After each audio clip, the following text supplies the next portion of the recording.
And this morning we're very happy to have with us Dr. Carmelo Ferlito, economist, CEO of the Center for Market Education. Good morning. Good morning. Thanks for having me. Oh, no, it's entirely our pleasure. Thank you for helping us out with this. Now, let's dive right into it.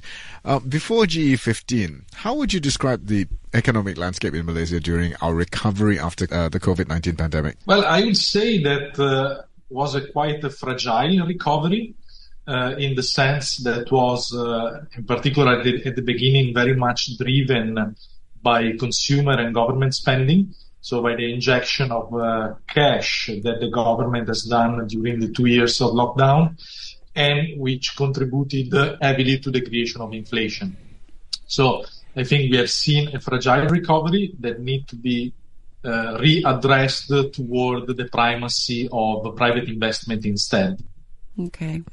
So how did each coalition plan to approach the country's economic development and finances in 2023, if you could map that out for us?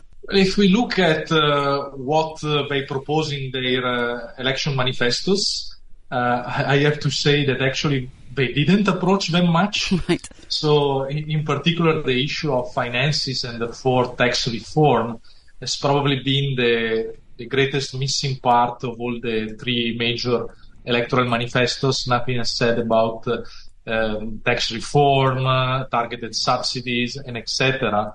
While a little bit more have been mentioned on economic development and strategies. In this sense, I have to say that we have seen a more practical approach in the Barisan Nasional Manifesto with proposals that tend to re-attract FDIs into the country, while the Pakatan Manifesto was more broadly dedicated to general social issues, and the issue of economic development was maybe a little bit blended within the manifesto.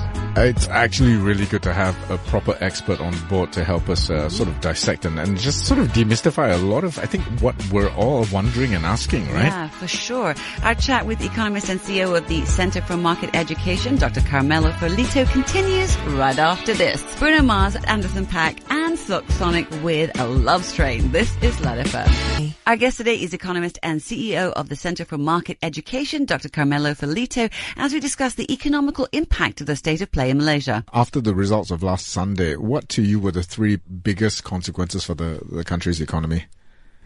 I would mention two short-term consequences and one more long-term. So in the short term, I would say what we will see and what we are seeing is indeed a certain pressure on the ringgit, on our currency, and on the financial markets. And this will also keep a certain nervousness among investors, so we will not see investment decisions in the short term. For the more long term, instead, what I see is that any government that is going to be formed, given the outcome of GE15, will be a fragile government, I would say, very weak, and so unable to take probably the very brave decisions that are necessary in this moment to reput the country back on track. And this may compromise the ability of Malaysia to come back to be a very central investment destination within our region. And in terms of our currency, how was that affected by the political uncertainty?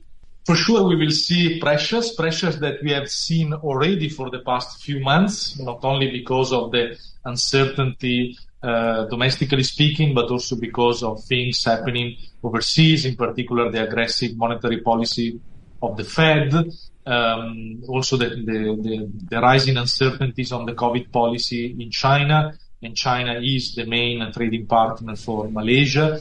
So I think that the uncertainty that is mounting on our political scenario is just adding on pressures on our ringgit.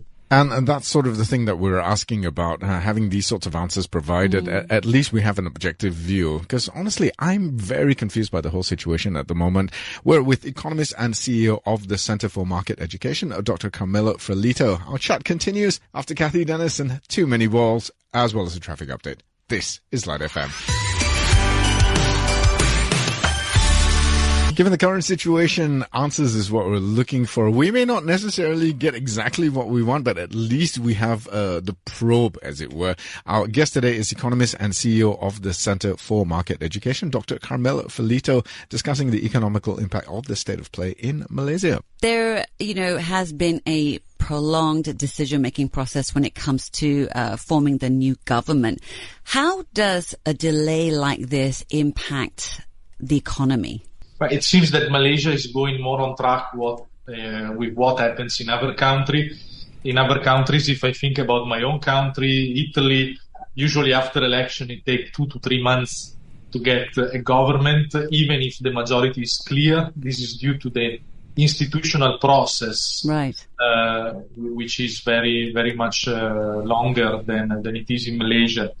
But in general, and in this specific scenario, I think that the main consequence will be the fact that investment will be kept at bay. Somehow investors will remain at the window, not only foreign investors, but I would say also domestically.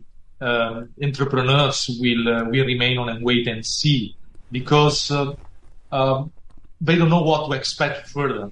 There is much expectation on what the new government could do in terms of fiscal policy, in terms of business-friendly or unfriendly ecosystem that will be created. And I think this uncertainty is not weighing well on investment decisions. And this may become a long-term situation if the perception that the new government that will be formed will be weak, will remain among the investment community. What other pressing economic issues do you think the new government will need to address once they've been sworn in? What is the thing that's top of mind to you? I would mention first and foremost tax reform. We need to improve collection of tax. We need to reform and probably to reintroduce GST. We need to revise income tax. These are points that I see as important.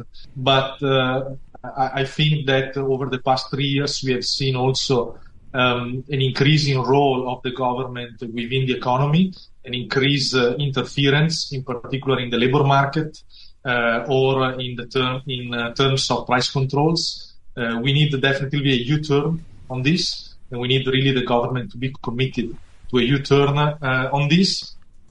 And then the next will be rationalizing probably our incentive schemes for foreign and domestic investments. Our chat with Dr. Carmelo Ferlito continues right after the news. Given the current situation, we're all looking for answers, and there is a wider implication. And our guest today is economist and CEO of the Center for Market Education, Dr. Carmelo Ferlito, as we discuss the economical impact of the state of play in Malaysia. For other countries that have gone through something similar, what have they done to have pulled through and, turn things around for the country? Every country situation is different because it depends on the institutional framework, on the constitutional rules, and on the historical conditions. I would say a few years ago, Belgium remained without government for a couple of years, and this played well for the economy because indeed there was no change in the policy framework. So business people were free to move ahead. If I look at the past history of Italy, we had a story of short-lasting governments, but within continuity because the ruling coalition was always the same. So despite the frequent change of governments and the parliamentary instability, there was a certain consistency in policy making. So I would say that there is no recipe that can be easily applied to a context that is geographically and historically different. Here, very much the king has a great responsibility in hand. And my advice for the new government would be present your policy agenda immediately. Make all your representatives, the MPs that support you, to sign and to adhere to it. So at least we have a commitment to a programmatic platform rather than a commitment to a PM. I think that the name of the PM at this point should be quite irrelevant, and any agreement should be formed on a policy platform. Sorry, if I can just impose very, very quickly, since we were talking a little bit about continuity, what's going to happen to Budget 2023? That is a very good question, and I think it would be good if any government in place will just resubmit it, and so at least we have a certain basis to restart working on something. This has been very fascinating because, we started off saying we kind of have an abstract idea.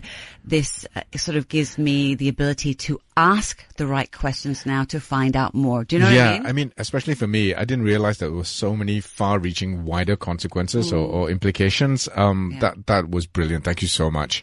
We've been talking to Dr. Carmelo Ferlito, economist and the CEO of the Center for Market Education today on the State of Play in Malaysia. If you'd like to listen to it again or even share it, you can by hopping on over to the Lite Breakfast podcast. That's on the Shock app. Now, coming up at 9 o'clock, we've got a very special all-time favorites request show going on because one lucky person gets to win a big pharmacy voucher worth 150 ringgit just by handing in their request. Meredith Brooks is coming up with nothing in between. Mr. Bojangles in there as well. This is Lite FM.